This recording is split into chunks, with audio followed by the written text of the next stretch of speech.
you imagine the pain and distress that is caused by having to escape a dangerous situation? To leave one's home and livelihood behind in a moment's notice, knowing that you may never be able to go back? This is very much the plight of millions of refugees across the world. They're forced to escape and seek shelter in safe havens. They often wait for years, seeking long-term solutions like resettlement in a completely new country. Last year, we watched the sad plight of Afghan refugees frantically leave their homeland to escape persecution. We are currently witnessing over 3 million Ukrainian refugees flee war and complete destruction of their cities. Every year, hundreds of thousands of refugee families arrive in cities and neighborhoods near us, holding on to the promise of a new beginning.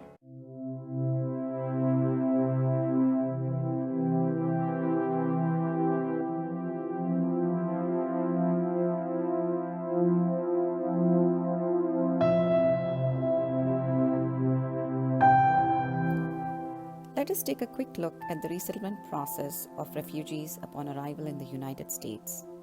Voluntary agencies, also known as VOLACs, provide resettlement services such as airport reception, housing, food and clothing, enrolling children in school, case management services, cultural orientation, and much more. After the first 90 days, refugees are expected to be self-sufficient, meaning that they're employed and make enough money to pay rent and other household expenses, and also understand how to navigate relevant systems in the United States. In reality, newly arrived refugees are often in great distress, with minimal literacy skills and having significant physical and mental trauma. As a result, resettlement agencies depend heavily on a network of individual and group volunteers to help refugees embark successfully on the path of self-sufficiency beyond the 90 days.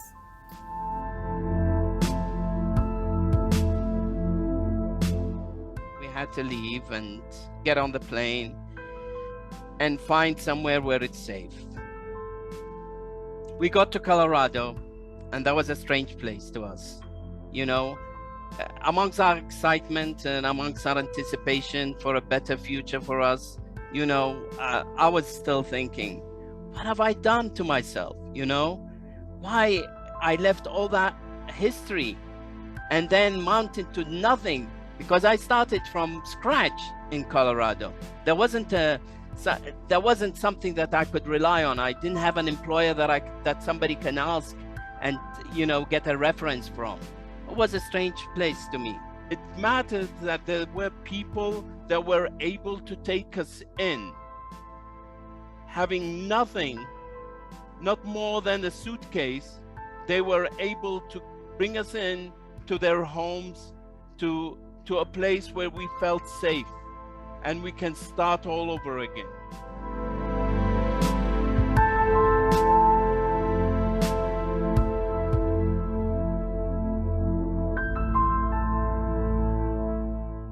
And Sairam to all the brothers and sisters here who have gathered to attend the Afghan Relief Efforts workshop.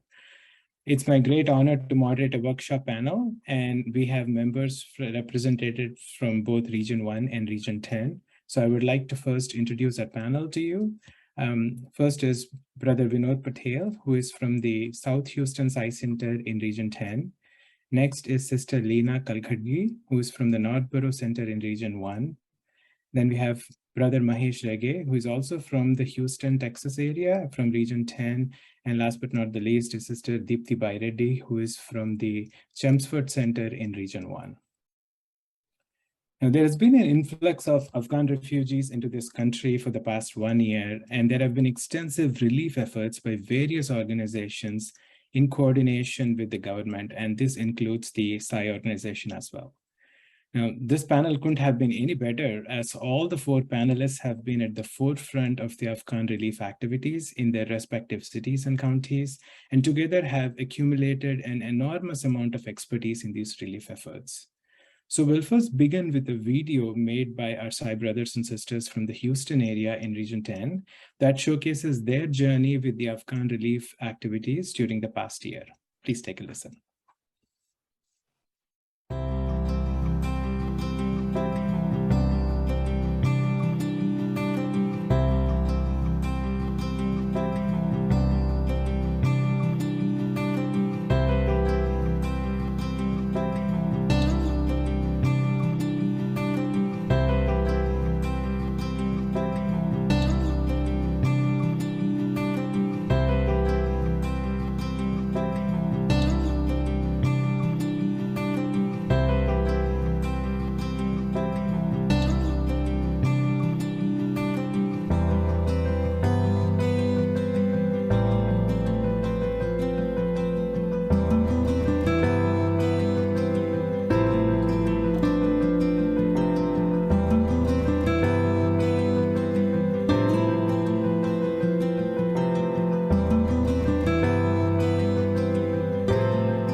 Welcome everyone. My name is Mahi, and for about 1 year now I have been tutoring. It's not something I originally thought I was capable of, but after a few months I really started to see some amazing benefits. I realized that the best thing I could do for Swami above all things was offer my service to others, and that's really what inspired me to do it. And overall, it's just given me so much confidence and gratitude, and it's been an amazing experience. Thank you, Sairam.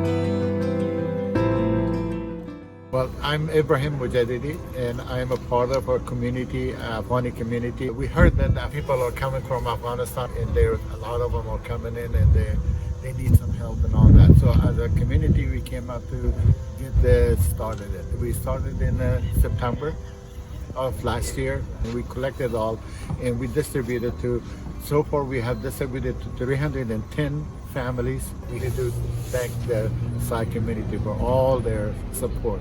They've been our right hand from start till now, and thank you for it.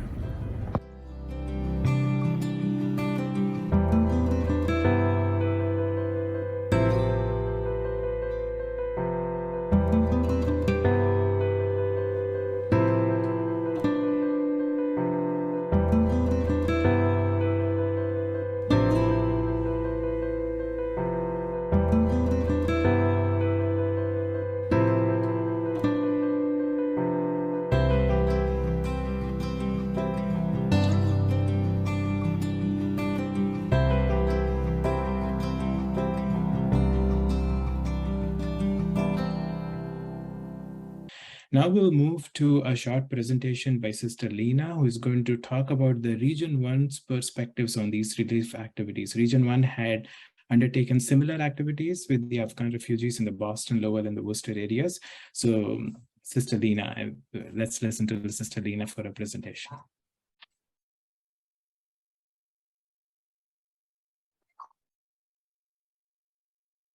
The slides being put.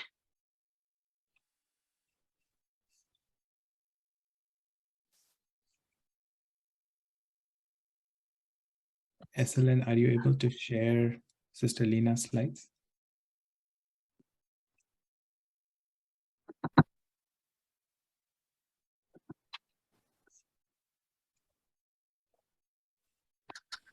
Sai Ram, my pranams to Swami at his lotus feet.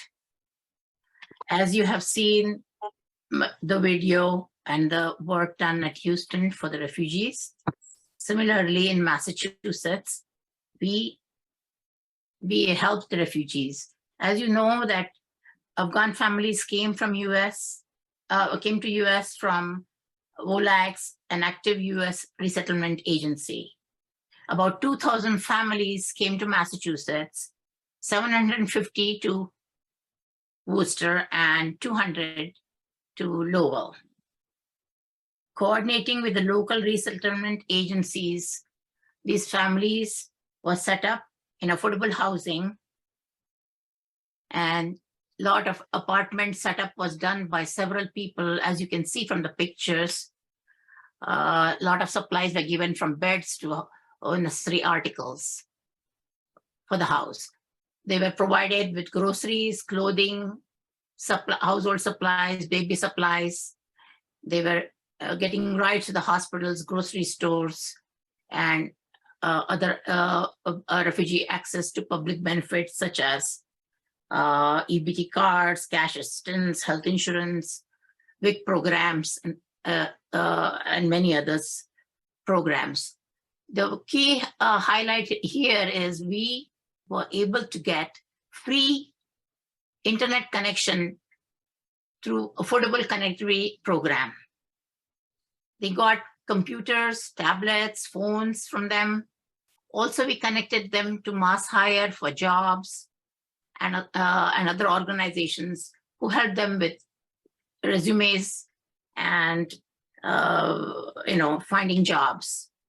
School enrollments were done. We taught them English and other math help that they needed. We assisted them, made arrangements for classes. We encouraged the parents to go to schools and to understand the school system here. Next slide. They were also given access to financial literacy through the Office of Refugee and Resettlement, banking and online access set up. They were spending a lot of money in the beginning, using the money on the food stamps within 3 weeks instead of in 1 month. And we had to teach them how to balance that for the whole month. Also how to use the banking system here and save money for the future. That was not aware of all these things. We insisted that they really save money for the future. We also taught them how to use public transport, taxi. They were getting some help from agencies for taxis. The health plan also provided taxis. We supported them and sponsored them for driver's license and road tests. We also taught them how to share rides with people and save money, time. People were afraid to learn driving as well. The main part here is the social and emotional support that they needed. So we needed to go visit them often, give them lessons on health, nutrition, and hygiene and education.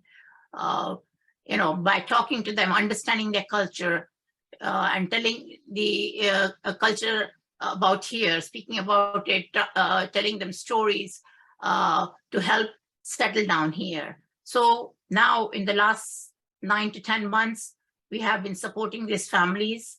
They have had new babies, education, going to school.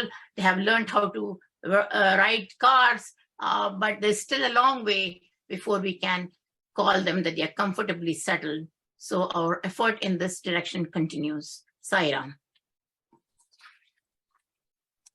Thank you, Sister Leena. I'm very positive that the families were deeply impacted by all the effort that the volunteers put in. So now I'd like to move to the core part of the panel discussion, where I would like to ask each of our panelists questions about their journey and experiences in this service activity. So starting with Sister Deepti. Sister, how can a SAI organization get started on serving the refugee community? Sairam, everyone. Thank you for taking the time to come join us this evening. One of the starting points is definitely finding a local resettlement agency, voluntary organization, or VOLAGs as they're called. And this is a great app. It's an app and also an online tool that you can go online, put in your zip code, and it'll give you the list of resettlement agencies closer to where you are that are physically located. And meanwhile, you can also get yourself some online orientation and training to kind of acclimatize yourself about working with refugee population, because a lot of the refugees, as you see, are displaced because of serious conditions in their home country. So they are undergoing mental and physical trauma. So there is a way that you have to work with them. So these are some of the great resources that we have put together at the National SSSIO International Refugee Core Group. We also have an email, refugeesupport@satyasai.org. So you can also reach out to us if you have any questions on how to get started at your center.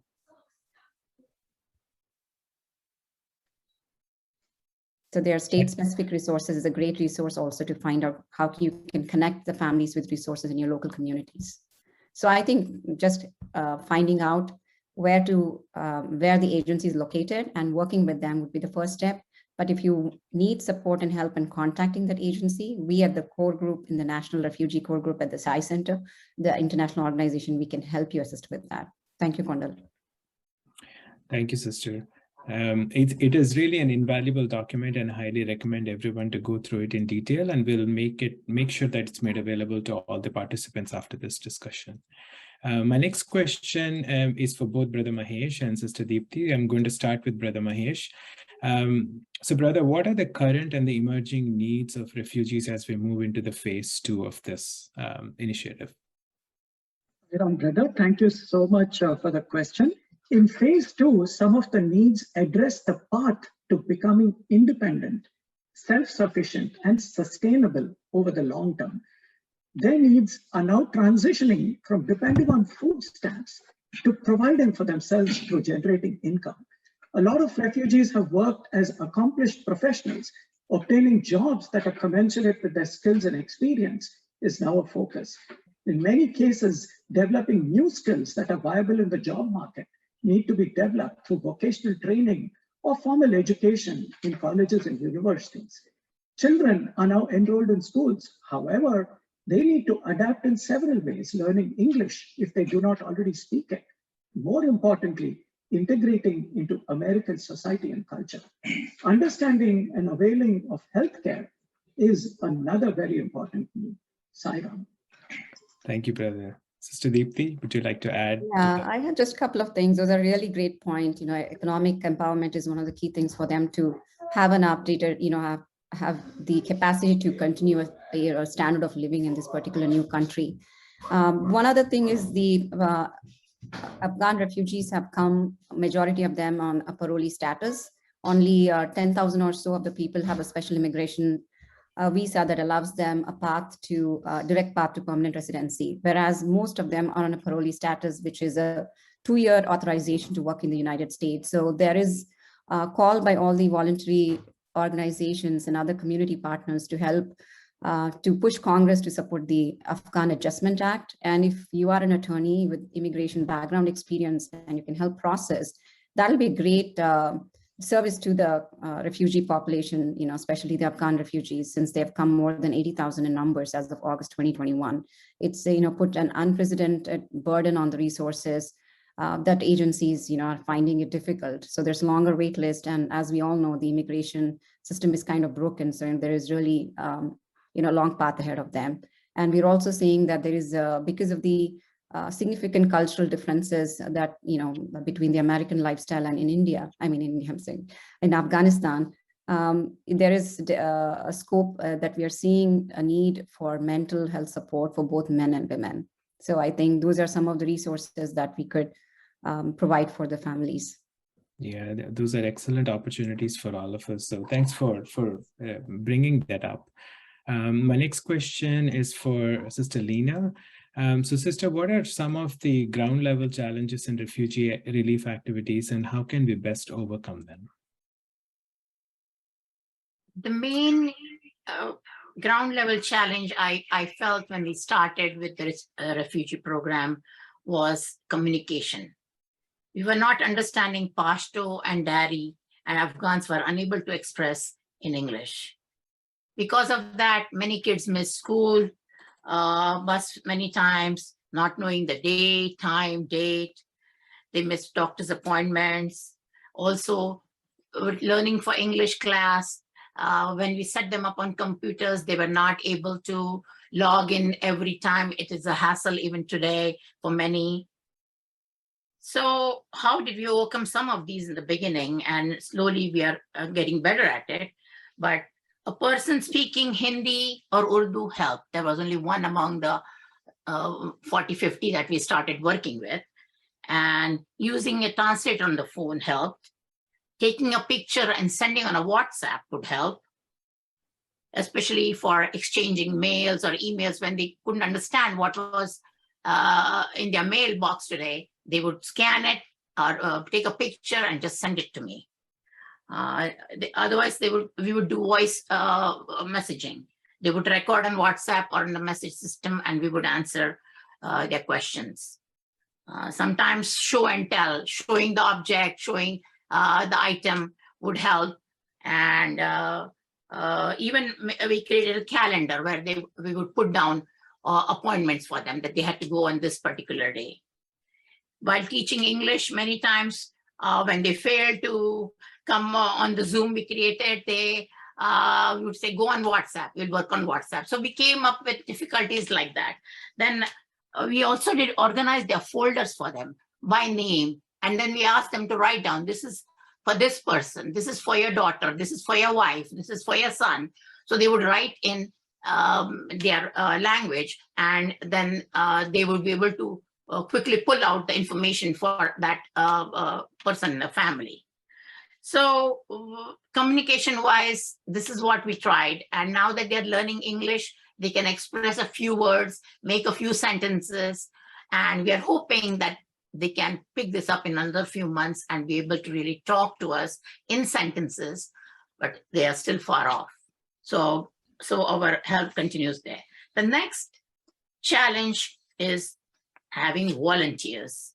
Having much of the support during the past, during the week especially, was left to 1 to 2 volunteers. As we know that everybody is working, they have their family duties and unable to participate. But I feel that where there is a will, there's a way. So what we feel one can overcome this by having a volunteer per family. And once a week visit by a volunteer to the family. If that can happen, we can understand the refugee difficulties. We can help with their mails, emails, and bills. We can improve by encouraging to speak in English. The more often we go to them in person and try to talk in English will help. They need help with homework, math, English, and this all can be taught not only online, but in person. We have now some local students who are going to try to teach math for them. And we have some English volunteers to teach English as well. But I think the needs are increasing because some people are asking more and more to learn English. Social integration is also very important. Afghan women do not come in front of a man, whether it be an Afghani man or any other person. So slowly we have tried to tell them that they should. Without that, they will not be able to move forward. So few families have noticed, or we have noticed, that they have started changing. They are coming in front of American men and we Indian men who go there. So that is changing. And we have also noticed that they are talking to even Afghani men, some of the families. So slowly the change is coming whenever we talk to them. But we have to be very patient with them, talk softly to them, and slowly. Another issue which can be resolved by a volunteer would be for their mental health, like comforting them, helping them when in pain, such as we had incidences where one of the persons burnt a hand and it refused to go to the doctor. Yeah. So we had to go get some medicines. For toothache, severe toothaches, appointment was not available easily from the medical center. So I had to call a bunch of doctors, made arrangements, and they managed to go on their own. They had to go and fill out a form. A volunteer was not available. So we said, you have to go pick up the form and try to get some help. Yeah. Here we're trying to give them independence. So they did it, and I was very proud of them that they could do it with the help of their own children who are learning English, and they are better at it than the parents. That's excellent, Auntie. Yeah. So, I mean, I'm sure these communication challenges must have been pretty intense on both sides. So, yeah. Yes. Thank you for bringing up some great pointers. And I think this creates a good roadmap for the other volunteers who like to get into this activity. Yeah. So Thank you. Thank you, sister. And we will go next, moving to Brother Vinod. So the question for you, Brother Vinod, is how can one address the less tangible quality of life aspects of the refugees in our community? And how can we increase their long-term prospects of gainfully being integrated in the society? Thank you, brother. So the refugee that we are discussing here, as we all know, they came from war zone. the war has been going on for last 20 years in their country. They have been in constant fear and anxiety. They have spent many years under the sound of sirens and scare. Most of them came to USA alone, leaving family behind. They never left the family ever behind. They never traveled outside their own country. They never traveled in a plane and all those things too. So we really need to understand under what circumstances they came and what they have gone through for last 15, 20 years. And some of them are even young, like 25, 30-year-old. So when the war started, they were 5 or 6. So we need to understand, that who are we treating at that time? So the question here is, how can we improve the quality of life for these people under that situation? So we already discussed the phase 1 part of it. So that's a needy part and other things. But then as we go in a phase 2, of course, we need to go through a little bit more where we can improve the quality of life for them. But the phase 2 is like 1-to-1 in most of the cases. So if we are serving many people, we need to select few of those that we are comfortable with, and then we can start helping them out after that, And again, the quality of life is, as we all know, is very subjective. It's actually a measure of happiness, as we all know. It brings personal satisfaction across several aspects and of human life, such as improving the mental health, improving the emotional side of it, cultural issues, the physical well-being, social well-being, financial stability, etc.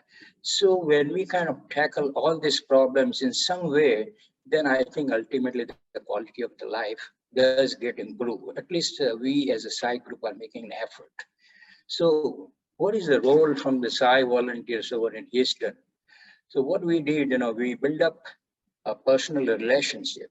Once you get to know very well who these individuals are, we can do it for all, but few chosen where we can concentrate a little bit more on it.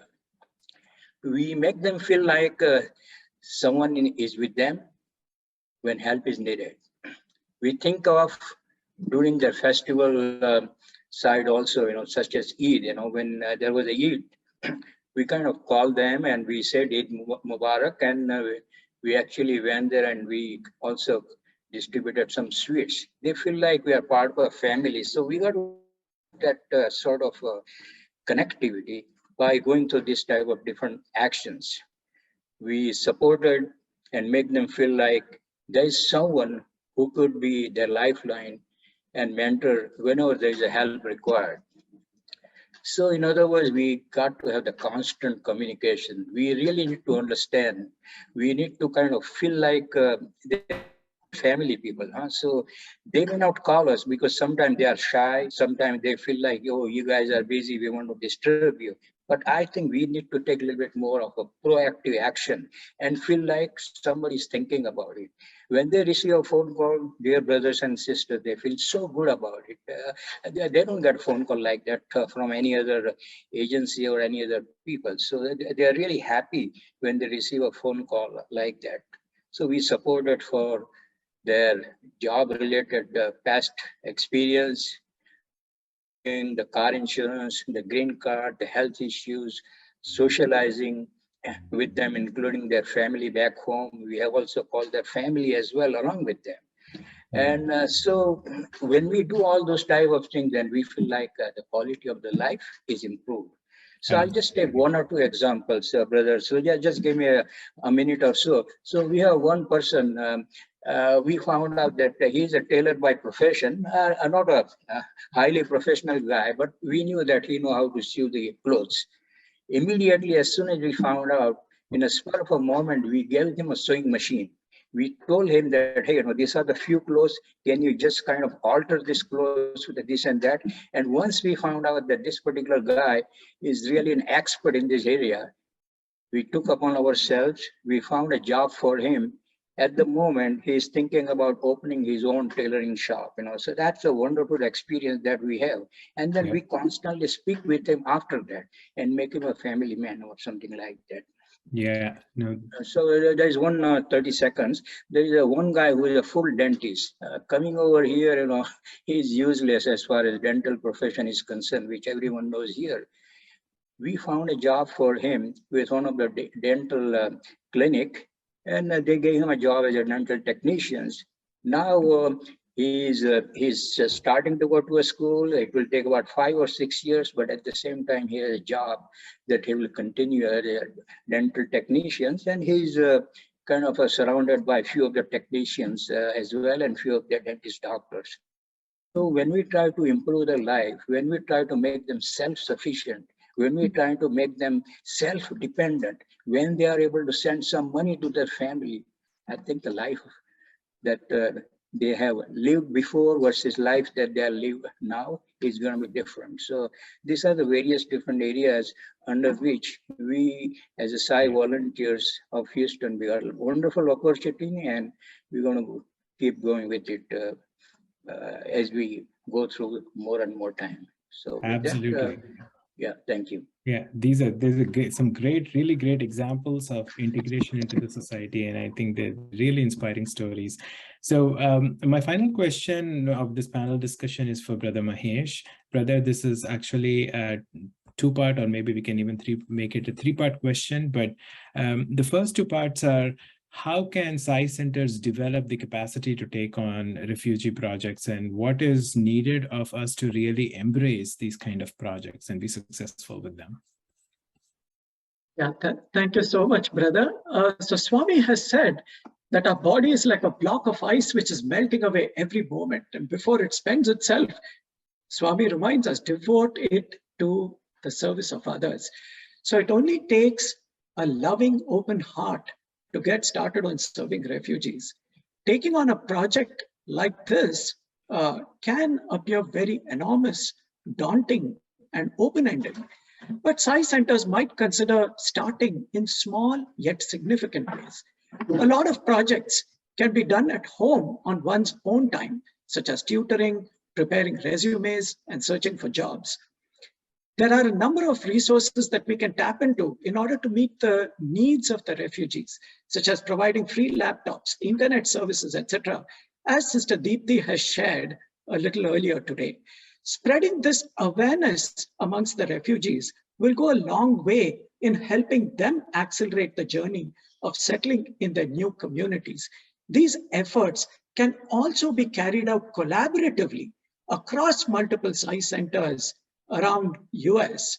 So smaller centers need not feel constrained about their insufficient bandwidth.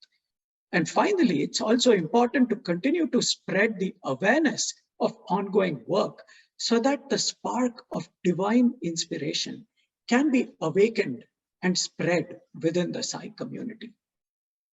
Sairam.